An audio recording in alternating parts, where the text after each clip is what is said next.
All right, we're live, everybody. Welcome to season premiere, season 14. I still ain't got my theme fixed yet, so I'm doing my own theme song because I don't like that 30-second countdown. So here we go. 313, Detroit love, the Motor City. Detroit love, ain't nothing stop me. Detroit love, I love my city. Detroit love. Off the first album, Jail Experience.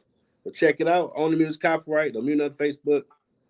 I'm here with another great guest, a fellow Wayne State alum, the founder of Let's Talk Roundtable and the Weekend Company, and Detroit mayoral candidate John Barlow. Welcome to the show, sir.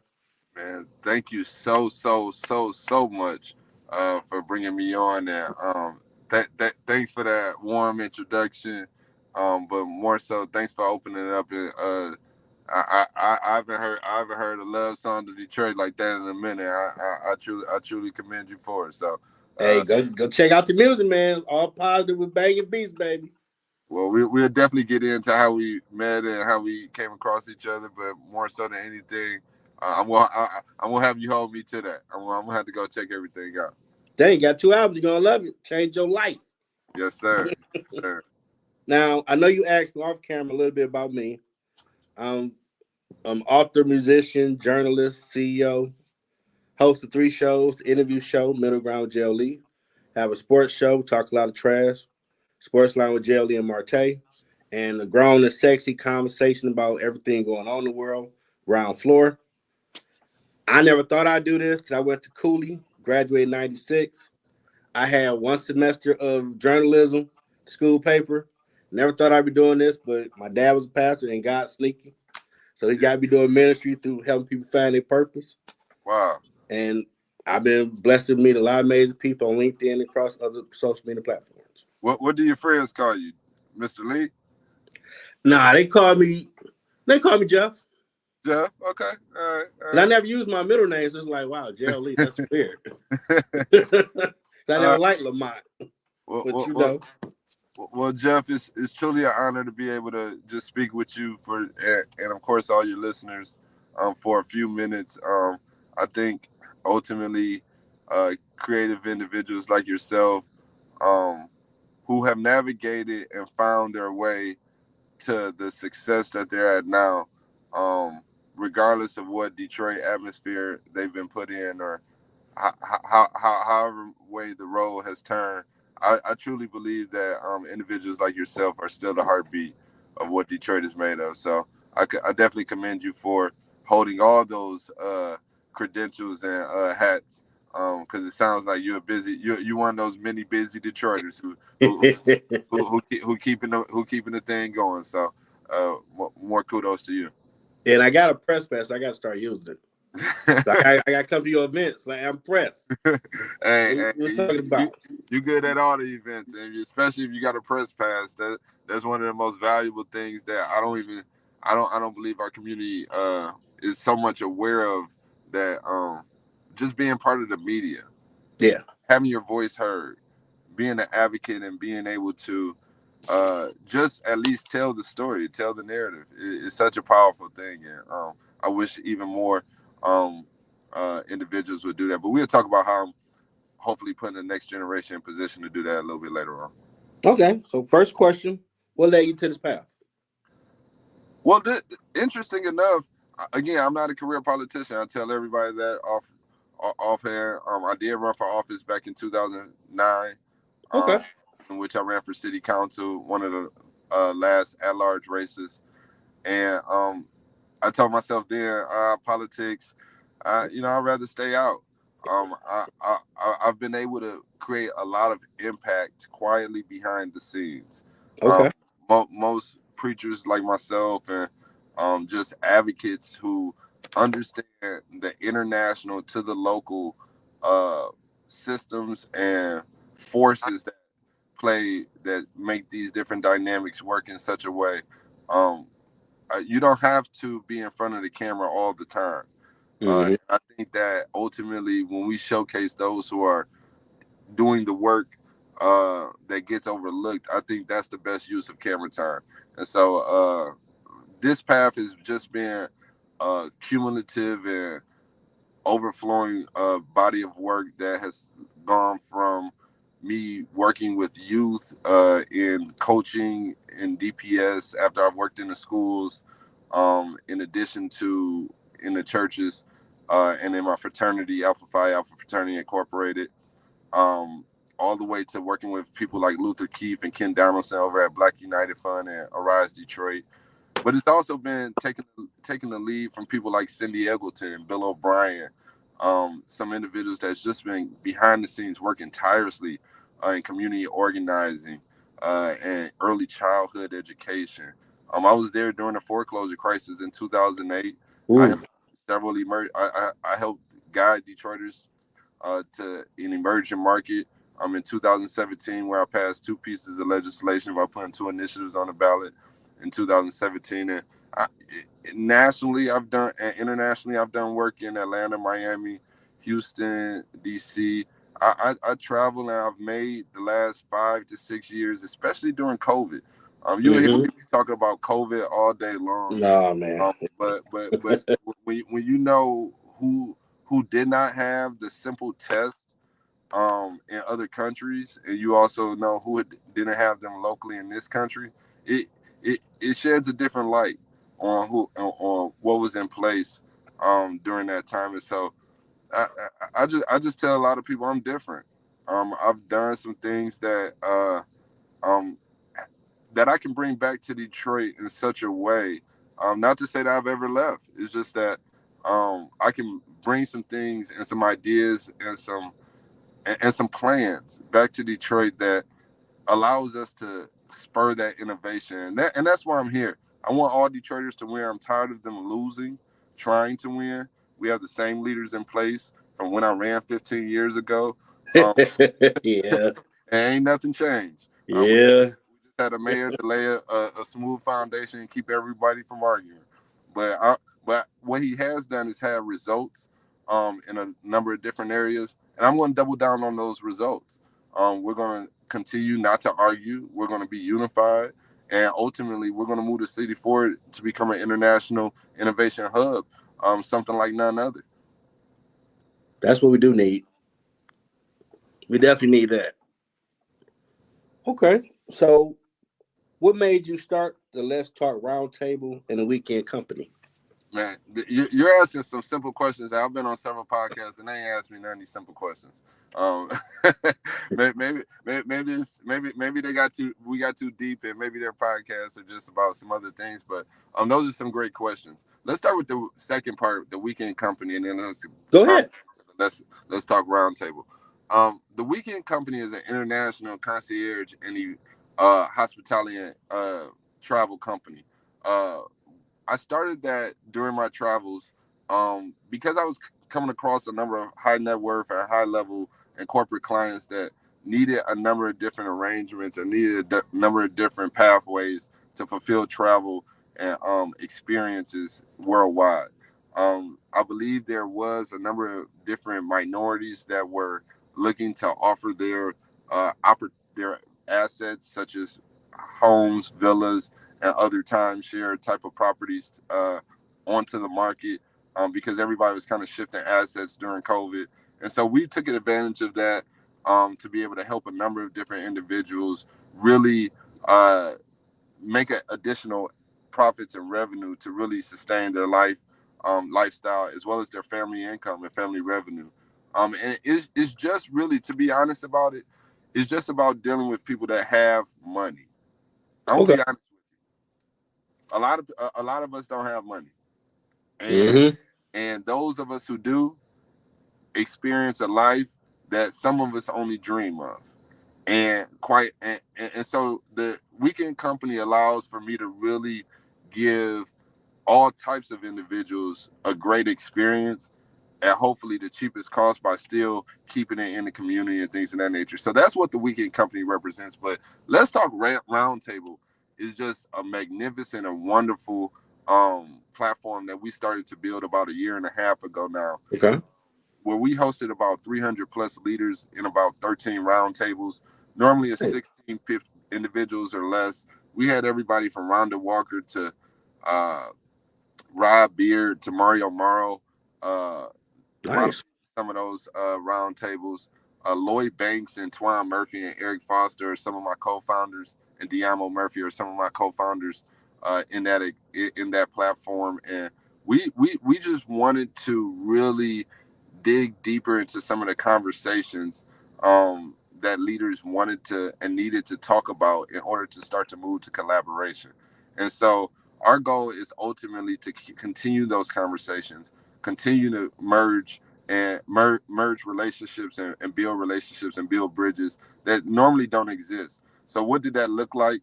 It looked like pretty much uh, how you doing? I see the comments at the bottom. Yeah, after you done talking, I was going to talk about it. I forgot those pop up. But black and brown relationships. We did a roundtable down in Mexican Town, CDC, with the principal of Western High School, Okay.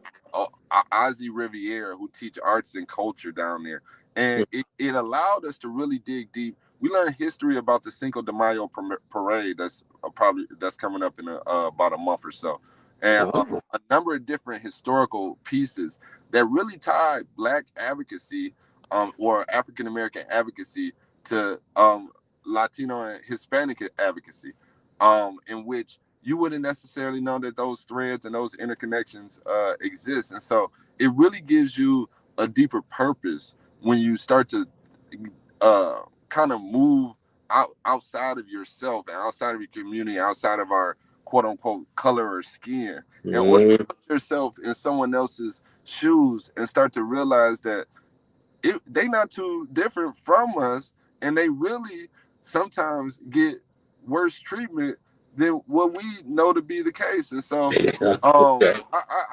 just got to be honest with you. The Let's Talk Roundtable, talking to moms, talking to faith-based, talking to sports, and talking about NIL. We covered every subject last year to where I believe just by doing that and doing the work, which happened naturally, it was something that we just wanted to do out of our hearts, and we funded it out of pocket. Got a little help from a few sponsors, nothing too crazy, but we really turned Let's Talk Roundtable into something that we're going to continue after this election season, because I'm the founder and because it was a lot riding on my involvement. We kind of paused some things. We will have a virtual roundtable April 2nd, coming Wednesday. It will actually be 5 to 6 roundtables back to back, 4 to 10 p.m. And that'll be virtual, and the links will be in my bio and all over social media. It's called Let's Talk About the State of Detroit. My good friend Khadijah Muhammad is helping to organize that. And we invite all candidates. We invite whether you're in the mayor race or in the city council race, whatever race you're in, or even if you're not in a race and you just want to speak up and talk about any of the subjects that we have, please feel free to reach out. I am not ever the person who says, let's not talk about it. And that's what Let's Talk Roundtable is really about. There you go. Because we definitely go talk about it. Because if we got to think about it, and it becomes the elephant in the room, we might as well have talked about it in the first place. So you got to deal with it. And my cousin Derek says, good to hear from John. Good luck from Southfield. Oh man, good to hear from you, Derek. Now, I noticed you are a venture capitalist. Yes, sir. What made you dabble in that realm? So let's talk about money. Let's talk about money. You have private equity, you have investment banking, but you have a number of different family offices. Mm-hmm. And a lot of minorities don't know about family offices, mainly because a lot of us don't have money. But family offices is this organization that's created by high net worth families. And what they do is they put a number of different operational resources, individuals in that organization to pretty much manage all their assets. Oh. Yeah. And what happens is that they end up owning like hotels or owning like just regular stuff, that we never, that we consume but we never own, right?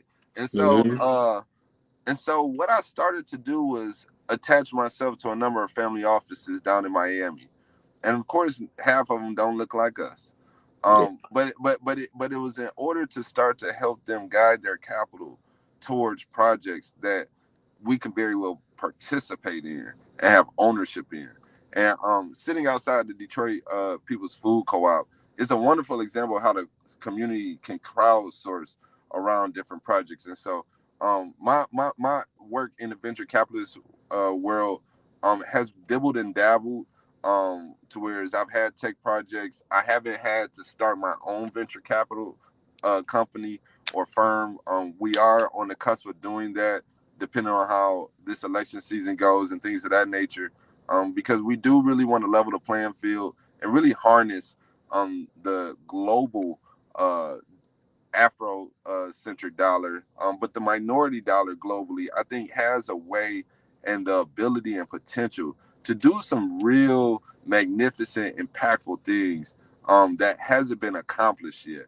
If we can lay the foundation of tech up under it to really show us what we're doing, how it can be done, and what Mm-hmm. the opportunity is. I think and that's really why I'm running for mayor, because I think Detroit is the epic center and the kind of gets the full mixture of all the world's problems, but it Yeah. also has the opportunity to kind of solve all the world's problems all at the same time. And so you kind of got to take the good and the bad and take the opportunity to make change and move towards it.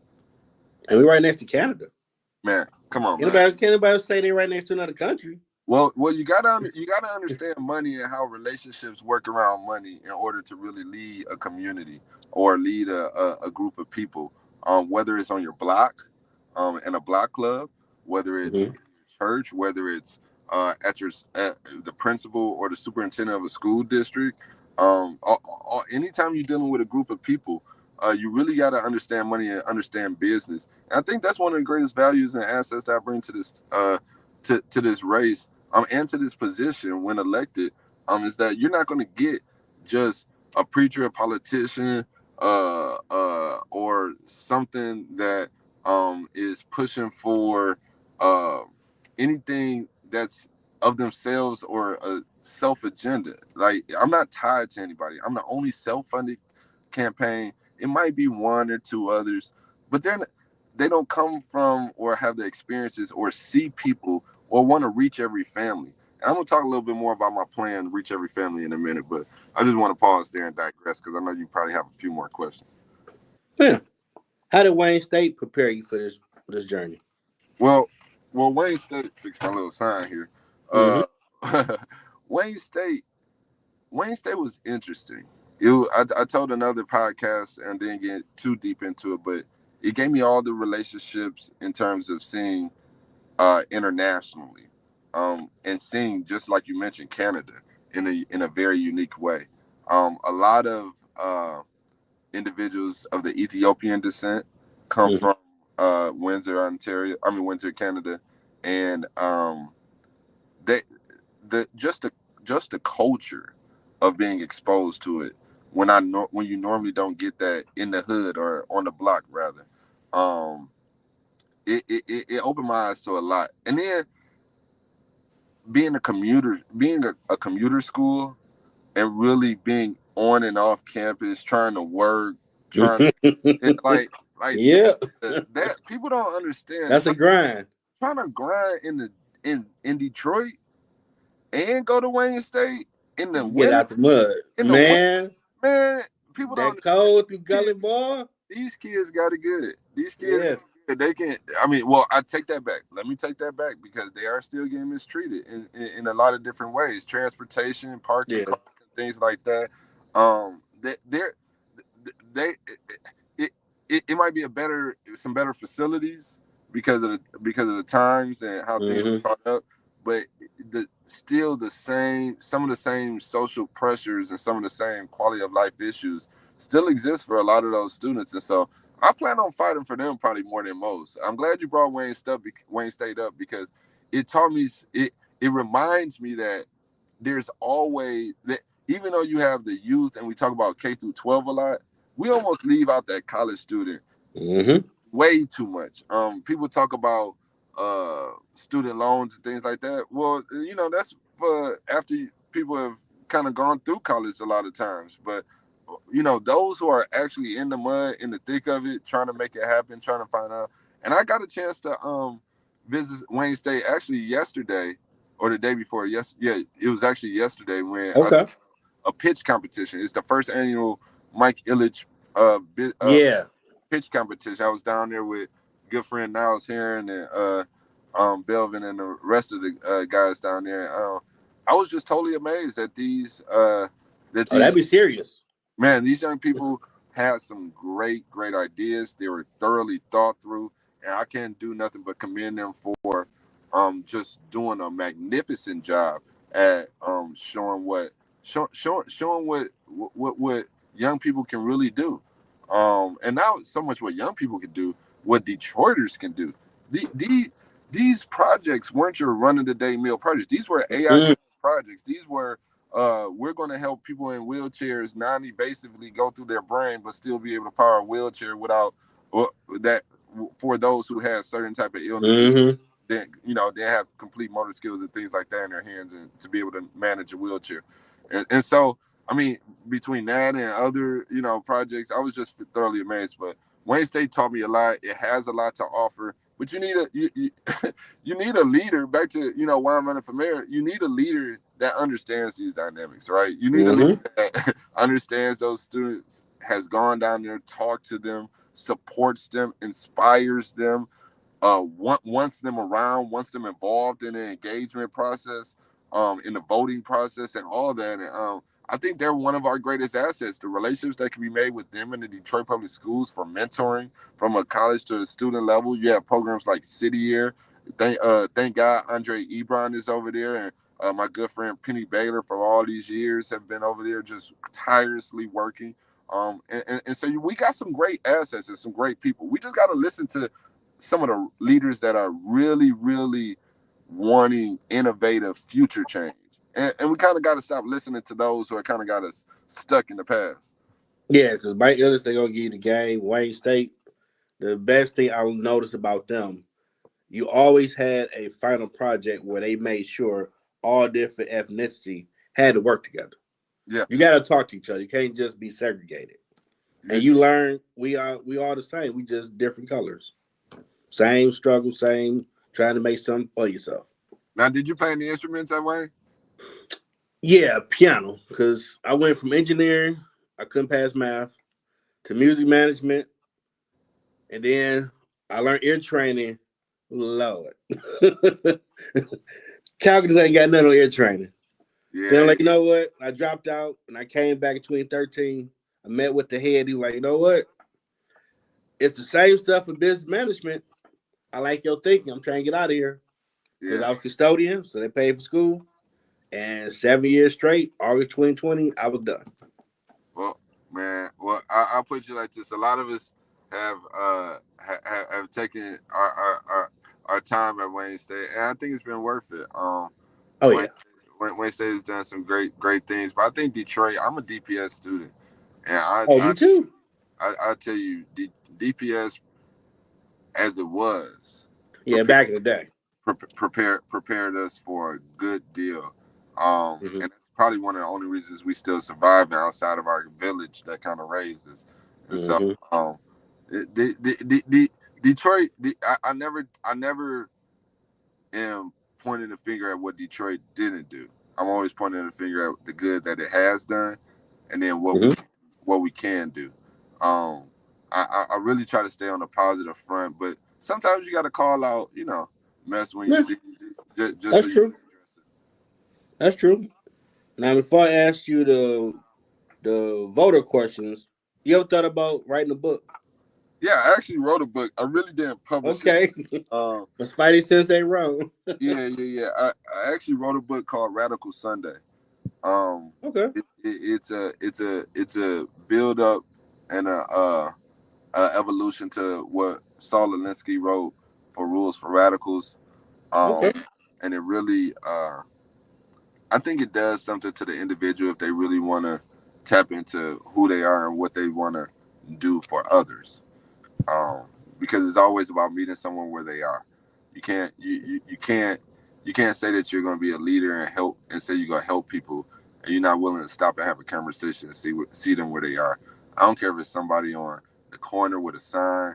I don't care if it's that young man who is walking up to you in the parking lot, not fully dressed, but he really just want cables. He really want jumper cables to go get his daughter because his battery ran out. But here you can stand in front of leaders in the city, and they'll walk away before it even comes up. I mean, these are real. I only spit real life situations. I try to refrain from mentioning the names while I tell these I stories. got you. But the things that I see us turn our head to and turn our cheeks to and look the other way to because we don't want to deal with it. I think it's a tragedy. I think Yeah, we can do better. man, better. I don't even think we're trying sometimes. Nah, we I, got away I, I from don't love even thy neighbors thyself. I don't even think we're trying sometimes. If we are continuing to like, it's people right next door to us that are hurting a lot of times, and we got to protect ourselves. We gotta make sure that we put our own parameters up, but we got to see people. We can't continue to be complacent.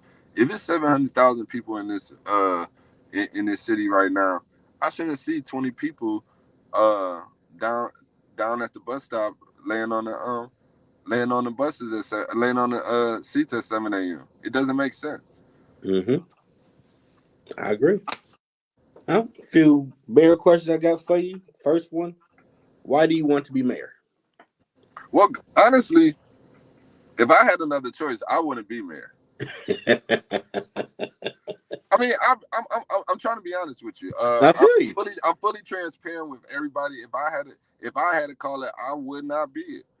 Um, and the reason why I say that because they might try to go cut the tape and stuff like that, but I give them this explanation to go off of.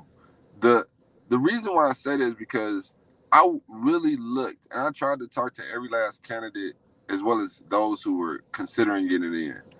And I really didn't see the future that I know is coming. Nobody talks about the future that I know is coming. And maybe that's because they don't understand tech. Maybe they don't understand trends. Yeah, robots and Maybe all that. maybe they're still like most, only being able to see what is the industrial society, even though we've transitioned into a digital age. And maybe it's because of what they're surrounded with, but they don't understand the future. They're very confused when you talk to them about it, or or or or any of their team members and things of that nature. You might have one or two that kind of understand, but they really don't understand where workforce is going, where jobs are going, where money's going to be created, how homes are going to be developed, who's going to be able to create homes, where they're going to be. They don't understand these things. They're just going off of yesterday's roadmap and what yesterday's politics were, but it's time out for politics.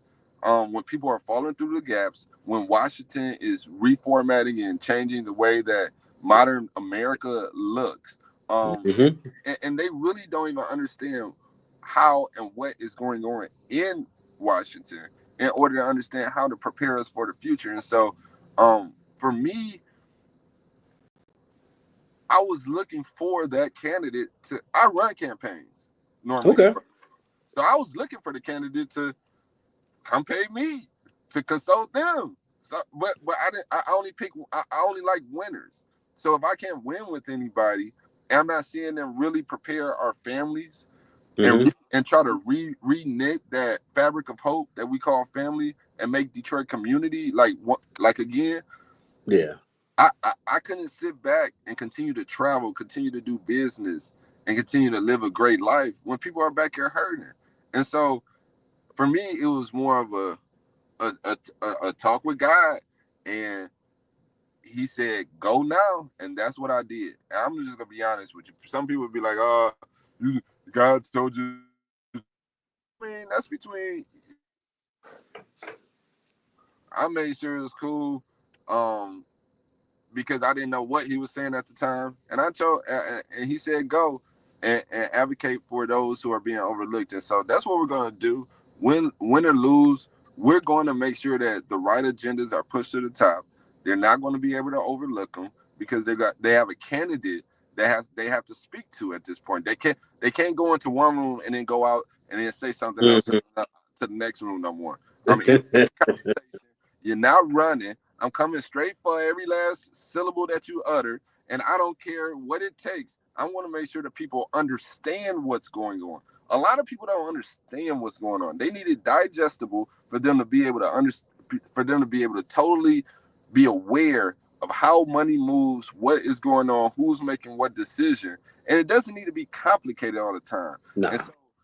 And so for to understand how the city's supporting them, how our leaders are making decisions, you need technology to be able to make that transparent. If not, you're just taking he say, she say for it, and it's not recorded anywhere. We're going to make all this make sense if we can have the right leader and get away from those popularity high school games that we've been playing for the last 15 years and probably longer.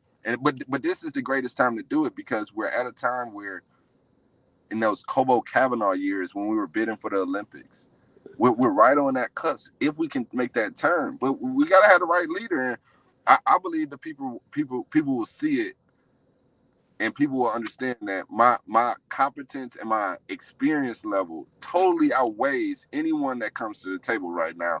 And that's just by the grace of God. It's not me tooting my horn. It's not to say that I did so much. I'm the least recognized out of everybody, but Forbes magazine picked me up. Now get this? That's Detroit for you. Everybody overlooked me at every last award, but Forbes magazine picks me up. Come on, man. Detroit sometimes can be kind of silly and weird, but I love it. I love every last bit of it. You're right, because iRobot is real life now. What? They're making robots. They're dating robots. They're looking to make them clean their house. Like, what? Okay. That's what we do. So, next question. What will you do differently? There's a number of things I'll do differently. I think one of the strongest values I think that'd be called a value or approaches that I bring to the table rather is participatory democracy. Every time a decision is made, there should be an opportunity for citizens to weigh in some type of way. Now, I'm not talking about micro decisions. I'm talking about pivotal decisions, normally that deal with the neighborhood and things of that nature.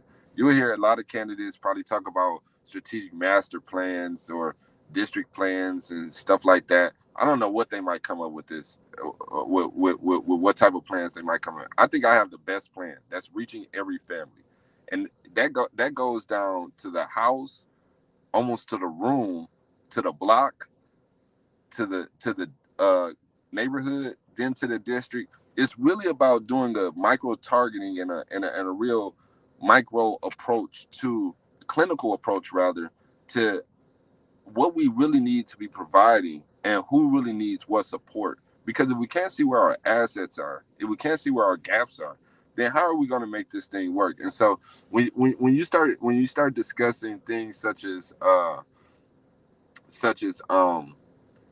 the neighborhood block clubs and how some of these churches are redeveloping some of their blocks and things of that nature. You totally have to have not necessarily buy-in from the citizens, even though that's paramount. It's about buy-in from the other stakeholders and the assets and the person who owns the lot right next door.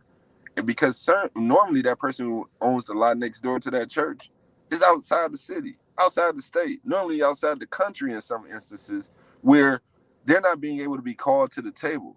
And so how do you have a leader that doesn't even know who owns half of the liquor stores or grocery stores, let alone who owns property on the other side of the world? You have to have the technology and have to have the capability and the relationships to do that type of connecting of the dots for information to be totally within the city, for our land bank to become what it is, so that our citizens get good access and the land bank is not able to hold any properties, but we're able to actually map out who deserves the opportunity to get those properties because the city now owns them and is putting those properties in the best hands. So I truly believe that participatory democracy means more than just a few hearings. People want to say that they listen to the people. Okay, well, show me the reports on your surveys. Show me how you've engaged every individual or every family, because you haven't. You don't do that until the census comes, and you barely do it then because you don't know who's doing it. You're not wrong. Now, what do you say to a voter who feels Midtown and downtown have seen such great resurgences and it hasn't poured out to the neighborhoods yet? Yeah, so everybody got to understand how money moves. Money doesn't just move into the neighborhood unless there's a plan in place. Okay. When you look at the plan and how they have to gate the city, that's a whole nother question, because there have been plans from neighborhoods submitted to the city and they haven't made it through. Now, what are the reasons they haven't made it through? That's a great question. But ultimately, some have had successes and some haven't. So you have to look at everything for what it is, case by case. But you also have to have an environment in which I plan to create, which is part of my plan, in reaching every family, which again reaches every block, in which I'll be creating one-stop business centers. Because I'm not just about community and family and individuals and and community. I'm also about business. I'm a businessman. You know what I mean? So one-stop business centers in the community, inside of these community innovation hubs that I'm going to create, will ultimately power that ability for whole neighborhoods to be able to really take the development and the evolution that they need. Um, I have churches that want to put homes and tiny homes in place for starter homes for families and things of that nature. So nothing is off limits when it comes to innovation. Okay. And when you really have people at the table being creative, so many things, so many simple things come out, and that's what I plan on doing, making the environment and making the atmosphere to have relationships similar to Let's Talk Roundtable, to where his ideas just flourish and everybody's valued. Right now, everybody's not being valued. You can't tell me everybody's being valued, because if that's the case, you'll see all the leaders at the table before it's election time. You don't even see them at the same table now. That shows you how disjointed and scattered and fragmented everything is. It's a shame, but Right. I love Detroit, and we gonna win this thing just because people understand this message. People, it's nothing new. People just scared. A lot of people are scared to say it on as a candidate, because they want to protect themselves. They don't want to they don't want to be looked at any certain way. I don't care about how you look at me. I care about what's right, and what's right is helping those who are being left out. And if you don't know how to help them, get out the way. Get out the way, because you clog it. You being a token, a gatekeeper, or you just being downright. You're right.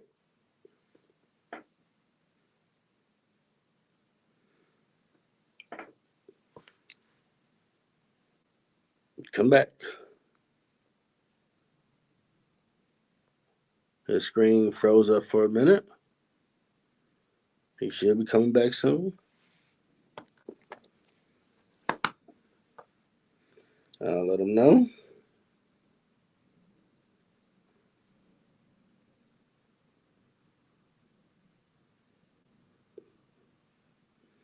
Give him a second.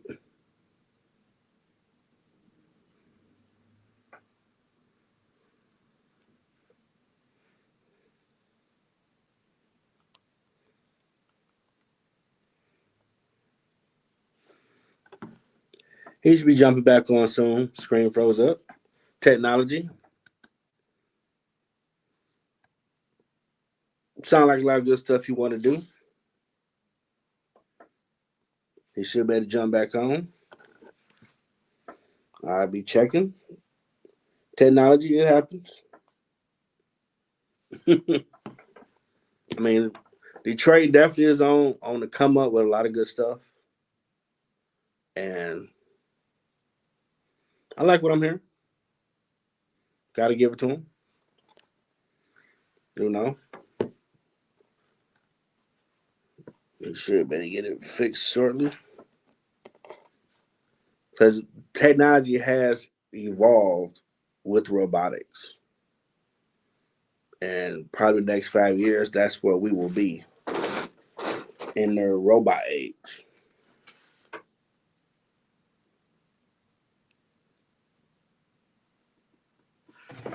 There we go. All right. I'll tell you one thing. I'm 2 for 2 on having to having to get back onto StreamYard. For every StreamYard interview I do, I end up disconnecting. Like at least I'm consistent, right? Hey, hey, we shame the devil. We keep moving because we're gonna get this information out. Yeah. No, had to switch devices. I don't know how that one died without telling me, but yeah, ultimately, I don't know where we were at, but yeah, we need leadership that works, and that Detroiters deserve, and we do not get that. We just don't get that all the time, and I No. know people are sick and tired. People are sick and tired. But get this, we people are so sick and tired of the situation that they just stop talking about it. They're just so numb to it. It it it it it boggles my mind sometimes. All you can do a lot of times is just sit back and laugh. Like, you can't be serious. Are we falling for this again? Are we going for this again? Are they really telling us to wait yet again? And we can't Mhm. wait for the future. We have to take it. And I think this time for Detroit to win right now. Now, last mayor question. We had the hugest turnout for the NFL day, and the word was great. People liked it. They realized Detroit's not a scary place. What could be done if you're a mayor to make sure every year we're right there bidding on Final Four or whatever big events are going on, and they're looking at, well, let's check out Detroit. Well, my plan is simple. And if people really I'll send you a copy of my plan. And anybody who wants a copy, they can come get it. I really don't put it on my website because I like to know who has it, because a lot of the competitors will start to say the same thing. However, it is public and anybody can have it. I have the only plan that prepares us to make a bid for the Olympics within by 32 or 36. Okay, I'm the only person really suggesting those type of things. that's big. Matter of fact, I'm the only one who understands how Atlanta and Miami recruits and gets the billionaires that they do, and how their markets are changing right in front of their eyes, and you don't set yourself up for just one stream of revenue, or just tourism, because Mhm. tourism during times of recession and depression doesn't always pan out, right? And No. so and so there is a way, again, to make Detroit very futuristic, and it's not futuristic from the perspective of it looks like a full blown Wakanda. No, that's not what I'm talking about. I'm talking about there's simple things that we can do to get ready for what can very well create so much ease, access, and quality of life for everybody. And I mean, Huh? the Detroiters that have been overlooked and taken advantage of, they're going to get their fair share. But that also means that we're going to bring in another 500,000 people, and we can't be mad about what they get. We have to make sure that we get our share, and that means being ready, prepared. Our books are in order. Our accountants are checking our numbers so that we walk into the bank, all the number, everything checks out. That's awesome. Now we reached the point in the show where promote, market you. The floor is yours.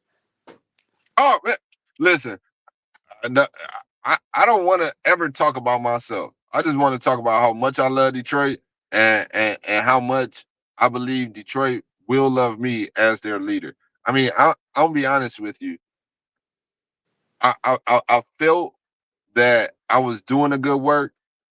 Um, Mm-hmm. I never wanted credit for it. I've always wanted my ministry and my community work, as well as the way that I help people in business, to show for itself. I don't need to be in front of the camera, because I can just point to the person next to you and say, ask them what I did for them. That's normally how it happens. And so I you know, me being mayor is not something that I'm out here campaigning for. I'm campaigning for everyone to get on the same page and get the leadership that we deserve. And if I can do that for you all, which I plan on doing, but if people find in their hearts to really bring somebody into that office that cares more about them than just lip service, nepotism, and backbiting. When you turn your head, they making a deal and they let money creep out the door and then don't take responsibility for it. And because if it's gonna leave and it's under your watch, then you might as well say that it happened. Like everybody wanna everybody wanna act like everything's just been cool when it's election time, and then they disappear after the case, and that's just not cool. That's just not cool. And so I just wish that more people like you get a chance that uh to really be seen, and I don't think people see you all. Um, People throw out these Spirit of the Detroit awards and stuff like that just to kind of lure people in. That's not it, man. That's not it. That's not what life is about. And that's not what we can do better. We can do better. I'm with you on that. What got you into ministry? My grandfather was a pastor for 40 years. It's kind of Okay. in the blood. My father was a minister. My uncle was a minister on my Preacher mom's kid. side. I'm a preacher's kid, and so Yep. um, I am a Baptist preacher, but I've sat on boards for the Lutheran churches. I organized for the Catholic churches. I've done a little bit of everything, kind of every denomination.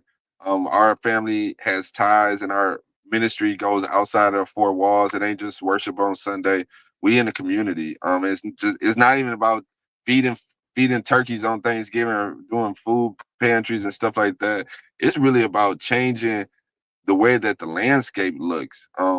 Mm-hmm. I don't believe in the separation of church and state when I got to go to church and pay taxes. That don't make sense.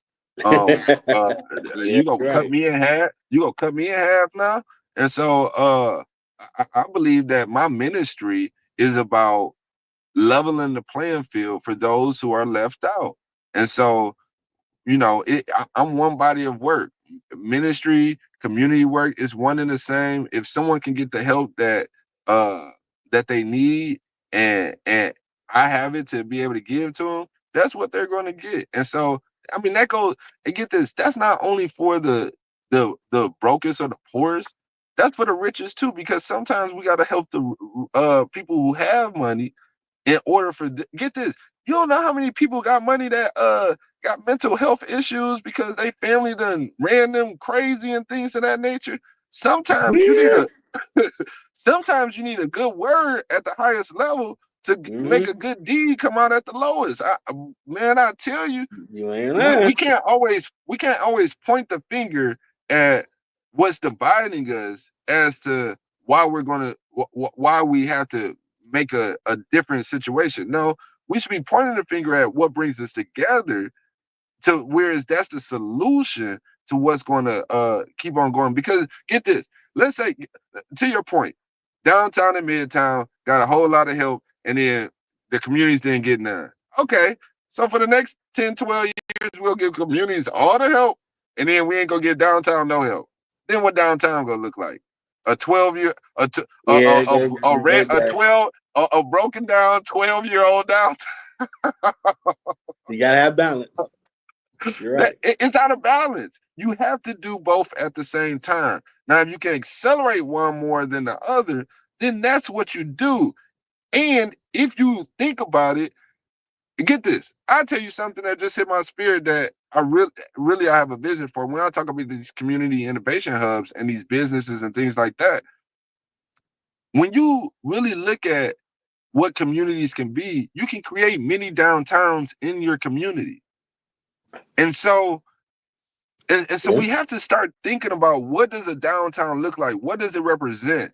What is it really we're saying that we're missing, that they're getting, that we don't have? But then how do we do that? How do we really get that type of investment into our communities? And it really Mm-hmm. comes down to not waiting for anybody to come and see our community, but us going out and finding the capital or the other resources that we need to get the job done. That's true. We definitely spend what So 1.3 trillion a year within our community. So every money's there. everybody needs to go talk to Dolores McKinney in Narden Park. She's done this type of work from DC to here, and she'll tell you the real. And those are the type of people that we need to listen to. But the leaders that we have now, they don't listen to them. I don't care if they in City Hall or not City Hall. They don't listen to Miss McKinney. Shout out to Miss McKinney. Yeah, I need to have her on the show. So Yeah. Go. She may or may not come on. She probably back in DC by now. We probably ran her away, but she loves Detroit. I love her for okay, what has been your biggest challenge on your journey? it. Thinking that people were awake, aware, and ready, ready to stand up, and they really weren't. So one of the biggest challenges for me has always been other individuals' disbelief. And it's Mm, normally not in me or something I'm saying, it's in themselves. mm, Like that's always a challenge to me. Being able to stop, pause, step outside of myself and allow for me to just it's not a hard thing for me to do, but it's something that I concentrate and focus on, which is not trying to change people, but allowing people to grow. And so one of the challenges for me is, or not challenge, but one of the challenges for me, or one of the most challenging things for me is that um I don't like I don't like to see people hurting. And that sometimes pulls on me too much to where I overgive. And so yeah. um growing up and maturing, you tend to find your balance.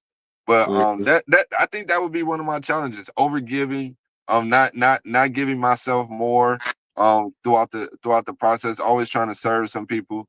But I believe it my treasure isn't, it isn't here in the work or going to get fulfilled or presented to me in this lifetime. I truly believe that the work that I'm doing is only because that's my purpose. And that's lasting. That's legacy.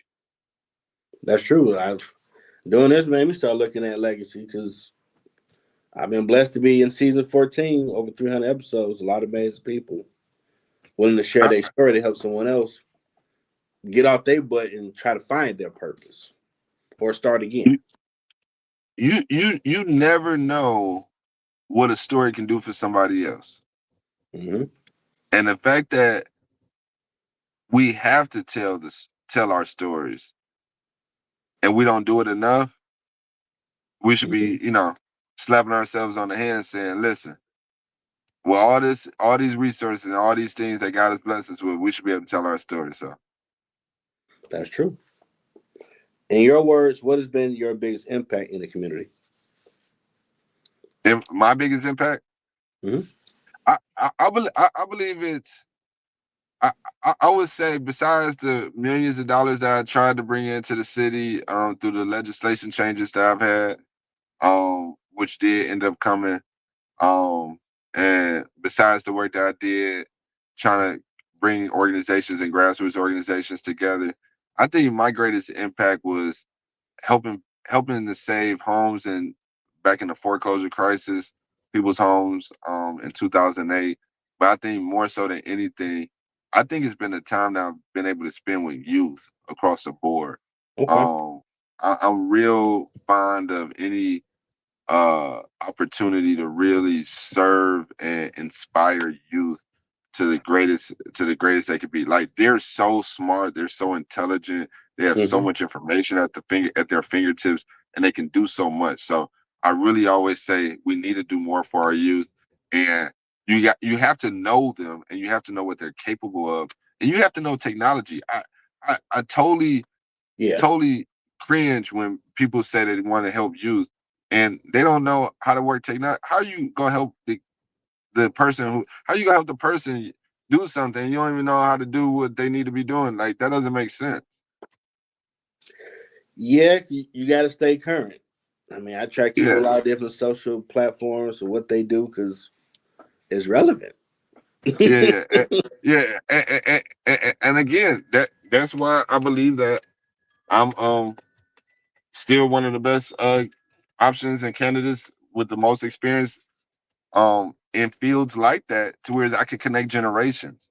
I know what my grandmother dealt with when she grew up with Rosa Parks, and what my grandfather did in the 60s and 70s, and what the Hope team did in the 90s and the school board. I know I've seen the McGriffs and the Sneeds come through the school district, so I know how to handle the schools. But I also know what Facebook was 20 years ago when I was in college and it started, because I created other social networks. I understand technology. I understand how innovation works and how blockchain and AI works. So for me, they I, I can wrap around anyone who wants to talk about the past, present, or future 10 times over before they even get ready to go grab a book and learn about it. So I wouldn't say I'm a superhuman or anything like that, but I can connect dots more than most in order to empower. I don't use it to my advantage. I use it to empower, because if I use it to my advantage, I'll be going back to sit on the beach somewhere. I feel you because you definitely seen and known and been around a lot. Last question. I need that Yoda game. Hope I made you relaxed and comfortable. What advice do you have for someone trying to find their purpose? That's a great. I'm glad you made sure that we got to that question. Anybody trying to find their purpose needs to. People be saying, "Go start with what you're passionate about" and stuff like that. Nah, nah, nah, nah, nah. It our First of all, your purpose is to help somebody else. If you can, your purpose is to help somebody else. So anybody trying to find a purpose, if it doesn't include helping somebody else, it's probably not your purpose. I'm just gonna be. I'm gonna be. That's my normally my take on things. Now, if we're talking about people finding their career and finding what they're good at in order to generate revenue, that's one thing. But I always believe that people can make money and help people at the same time Yeah. if you really go about it the right way. Um, but to finding things that you can really engage in, I think it takes people trying different things. You don't know unless you try. Mhm. Um, that's a big part of it. But then even more so, I think you have to be confident in who you are.